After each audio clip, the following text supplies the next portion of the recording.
dalam Islam, kalau tak boleh semayang berdiri, duduk. Tak boleh semayang duduk, baring. Puasa, terbit matahari subuh sampai matahari tenggelam. Kalau duduk Finland, 22 jam siang, nak puasa 20 jam. Tinggal sekeping Hazrizal lah. So, ada cara dia. Dalam Islam ni, kawaid fiqhiyah dia penuh dengan alat-alat yang memberitahu kalau ada masalah, penyelesaian macam ni. Sebab itu kita jumpa dalam hadis-hadis Nabi SAW, ada banyak kejadian yang berlaku. Nabi SAW menyantuni orang ramai dengan penyantunan yang luar biasa. Hadis yang anak muda minta kebenaran berzina tu. Bila anak muda ni minta kebenaran untuk berzina, sahabat-sahabat yang ada sekeliling tu marah kan. Mereka kata, mah, apa merepek ni kan. Tetapi Nabi SAW tenangkan para sahabat, panggil anak muda ni datang dekat kepada baginda, dan baginda melakukan sesuatu. Ialah apa yang dibuat di dalam pendidikan karakter. Kau pernah dengar? Pendidikan karakter. Dah ada pendidikan Islam, dah ada pendidikan akhlak, dah ada pendidikan civic. Kenapa nak ada pendidikan karakter? Pendidikan karakter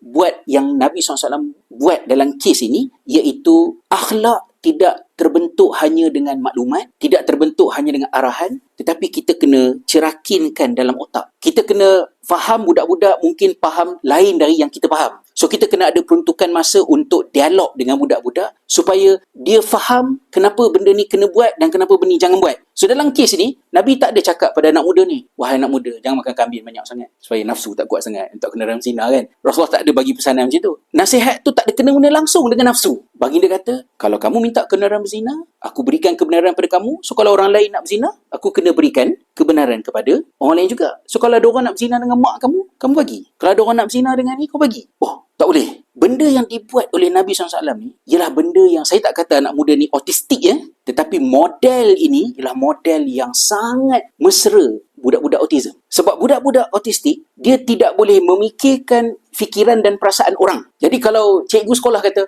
awak janji nak buat homework, cikgu dah tolong awak semalam, jadi awak tak buat homework. Awak tahu tak apa perasaan cikgu? Budak autism ni macam tak ada perasaan. Dia tak boleh memproses. Sebab dia, theory of mind dia menyebabkan dia tidak boleh proses benda yang ada kat orang. So, cikgu tu kena terbalikkan meja. Cara cikgu tu terbalikkan meja ialah, kalau cikgu janji nak tolong kamu dan cikgu tak tolong kamu, cikgu ni baik ke jahat? Jahat. Kamu suka orang jahat? Tak suka. So, bila kamu janji nak buat homework, kamu tak buat homework, kamu baik ke jahat? Jahat. Orang jahat ni bagus ke tak bagus? Tak bagus. Baru dia start boleh fikir. Sebab it's no longer about the teacher. It's about him. Baru dia boleh proses. So, dia kena terbalikkan. Jadi, dalam kes ini, Nabi SAW jadikan permintaan zina tu sebagai masalah yang asalnya mencetuskan masalah pada orang, jadikan masalah tu kat atas dia. So, kalau orang nak berzina dengan mak kamu, dengan anak kamu, tak boleh.